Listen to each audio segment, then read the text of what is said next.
Hello and welcome to the Farm Traveler Podcast. Today we're going to talk to Mary Lyndal Harrison, who is the marketing director for Sweetwater Valley Farms in Philadelphia, Tennessee.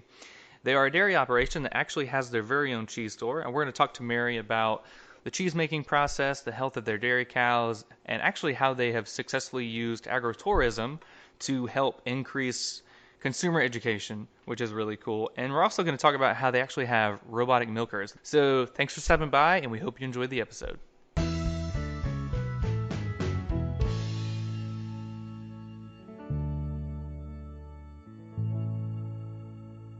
Welcome to the Farm Traveler Podcast. Mary Lyndal Harrison, how are you doing? I'm doing great. How are you, Trevor? I'm doing great. So you're for the Sweetwater Valley Farm in Philadelphia, Tennessee. So tell us a little bit about that operation. Sure. So we are a second generation farm dairy operation, and John and Celia Harrison, who are my parents, they purchased interest in the dairy farm back in 1987. And then a couple years later became the sole owners of the farm in 1992. And they kind of decided they wanted to take a little bit different route. So we started producing cheese in 1998 using the milk from our cows. And then shortly after that, we opened our cheese store in 1999.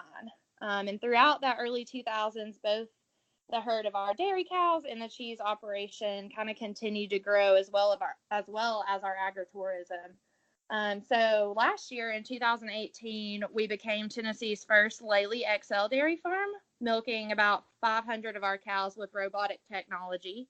And today we are a diversified farming operation that serves to home to over 1,500 dairy cows, multiple beef cows, as well as a source of crop production and the farmstead cheese operation as well.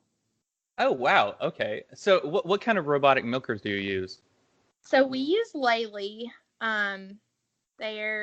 It's just the brand Lely, Lely, and we have 8 of the robots there.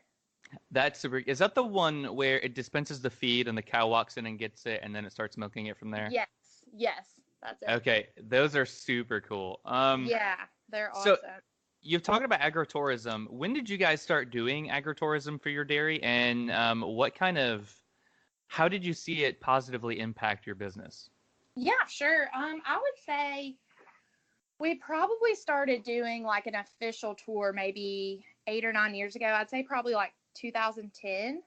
And it's been absolutely great. You know, we had a growing interest of people that would come out to the farm or come into the store and they're like, hey, we want to see the operation. We want to see your cows. We want to see the whole process. So I think being able to open up our farm to the public was really great. And it gives the public a chance to see everything that we're doing and understand how the process works, as well as understand where their food's coming from. So I think it kind of goes full circle and it really benefits us and the consumers as well. That's really cool. Now, I found you guys on Instagram. How have you guys been using social media to kind of broaden your reach for consumers? So we've been using social media a lot and actually run all of our social media. So Facebook has been great. We use Facebook a lot to just kind of connect with all of our customers, whether that's, posting when we have certain cheeses or posting our events or anything like that. And then Instagram has been really great because we actually have been able to connect with like a lot of restaurants and chefs, and kind of food influencers and stuff on there. So that's been a great outlet for us.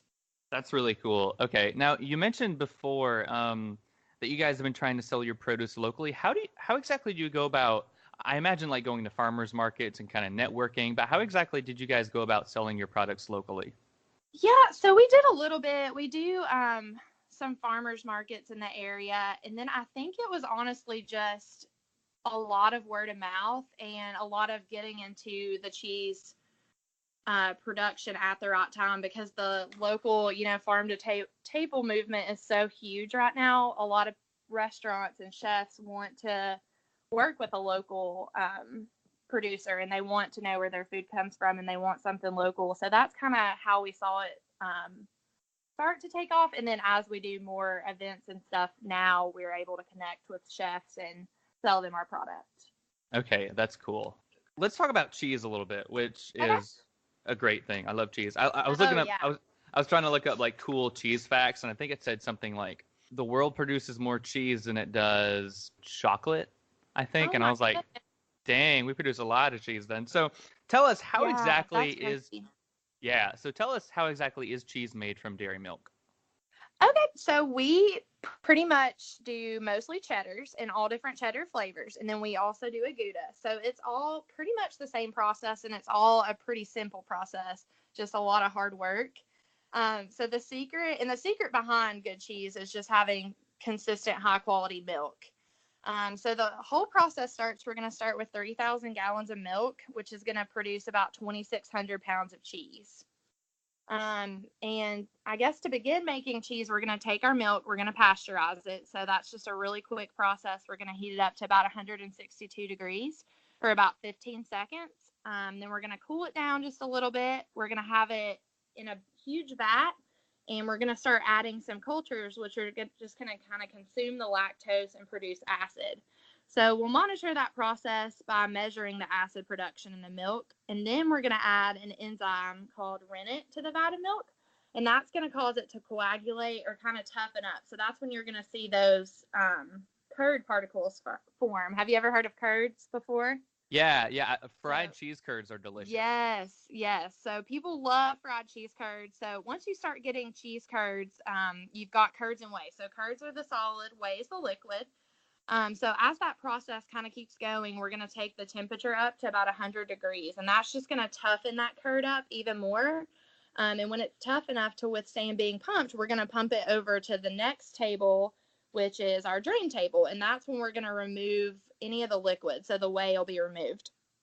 And then at that point, after all that whey has been drained, we'll add salt, and then we'll add spices for the different flavors of cheddars we're making. And then at that point, the curds, we're going to scoop all those out into these big molds, and they're going to be pressed airtight overnight. And those solid blocks will be removed from the presses the next morning, and they'll be bagged and sealed and placed in like a cold room where they'll stay and they'll age. So those are big 40-pound blocks. And they'll just sit back in a cold room for at least 3 to 6 months before they ever come out to be cut to sell. Now, you said you guys make cheddar cheese. How do you make different cheeses like Swiss or Brie? How exactly does that work? So those are all different processes, and to be honest, I don't know a lot of the other processes because I've only been around the kinds we make. But I know, like as far as the different ones we make, it just depends on a couple minor changes to kind of change the taste. So like the different cultures we use, the different seasoning, like we might have a jalapeno that has jalapeno peppers, or a smoked cheese, or a pimento, and then the cook time, and then the age. So based on the different age time, that's going to make a cheese sharper. So that kind of changes the flavor of our cheese a little bit as well. Okay, that's pretty cool. Now, what about mold on cheese? That's something I still can't wrap my mind around. I know it's fine to eat, but sometimes you get like a really stinky cheese, and I'm like, I don't really want to eat that. So how exactly does Yes. mold on cheese, how does that whole thing work? So mold on cheese is literally just when cheese gets air on it. So like say you cut into the packaging and it sits in your fridge for a couple weeks, it's going to grow mold on it once it's exposed to air. So we usually just tell our customers, if you've opened your cheese, keep it in the fridge, keep it as airtight as you can. But if it ever gets mold on it, it's perfectly fine. Just cut it off and keep eating the cheese. So mold really doesn't affect it. It's just once the cheese is exposed to that air, it's going to start to grow mold. Okay, gotcha. Well, that little tip is probably going to save me like $100 a year on cheese alone. So thank you for that. Do Yeah, of course. you have any, before we like talk about the cows that you guys have, do you have any like cool cheese facts? Okay, so one thing that I always tell people that come into the store, a lot of people don't know this. It may seem like really simple, but a lot of people ask us this. I always ask, okay, guys, so what color is cheese? And a lot of people will say yellow because people associate cheese with being yellow. So actually, cheese starts out white since milk is white. So if we're making a yellow cheese, we're going to add a natural plant coloring called annatto, and that's just going to change the milk from white to yellow. So really the only difference in a white and yellow cheese is that natural coloring. So anytime you see a yellow cheese, it's just during the process, it's been changed with that annatto to yellow. Yeah, I was looking up facts again, and I saw something that I think there's like 5 or 6 cheeses that are made in France that are illegal here in the U.S. just because they have I think the mold on them or just the way they're processed is kind of illegal here. And so, I mean, they're perfectly Yeah. fine to eat. Just the U.S. is like, no, we would rather avoid those cheeses. Let's talk about you guys as cows. Something that we're trying to talk about a lot here on our website and our podcast is just kind of consumer misconceptions. And you're probably aware of this. People think that farmers just don't care about their animals. But Oh, I mean, yeah, you and I both know that a healthy animal is going to produce, but an animal that we don't take care of is not going to produce well at all. So how exactly do right. you guys take care for your cows?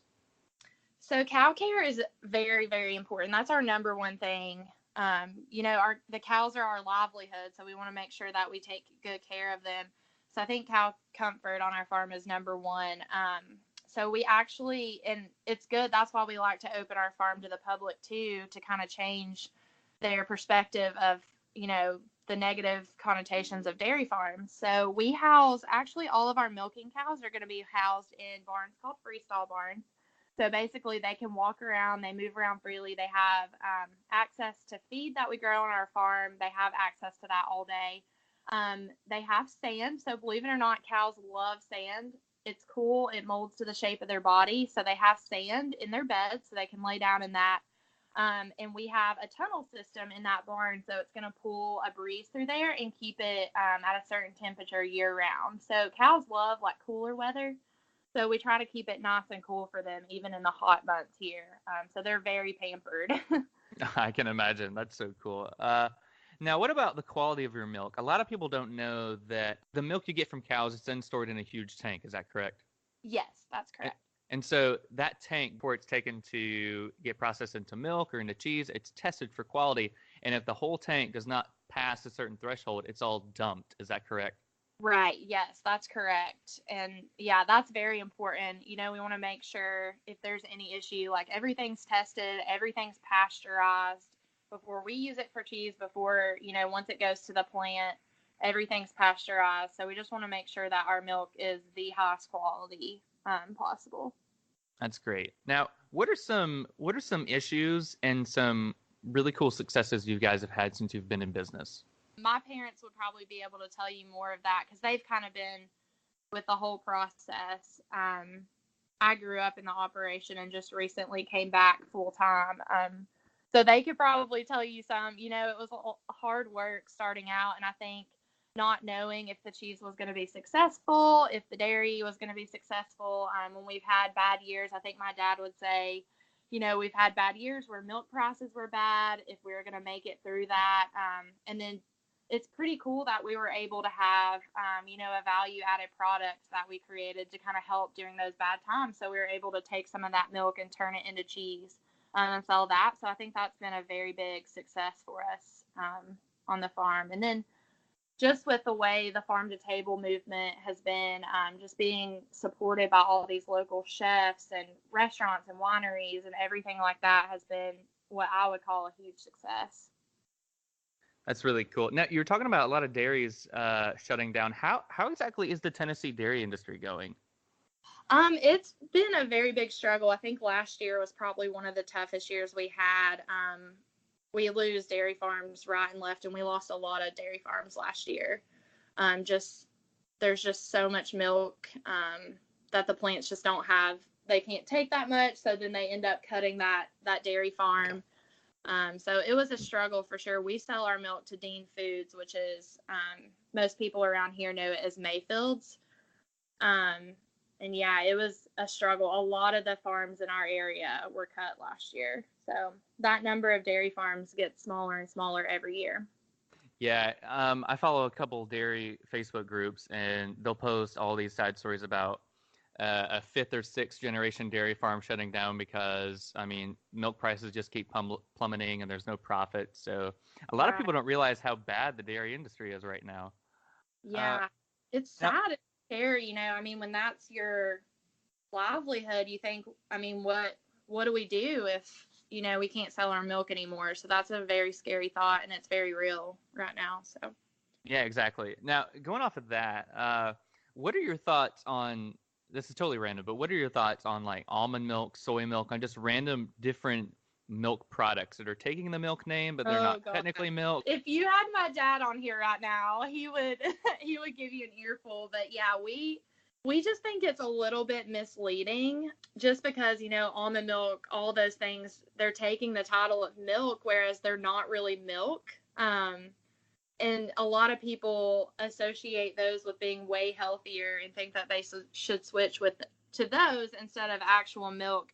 But I think they don't realize, the amount of protein and nutrients you're getting from milk versus like an almond milk. I think it's just interesting to see. It's interesting to watch people too. If you go to the store or like some of my friends or hear people talk about, how they're obsessed with almond milk and everything. It's just very interesting.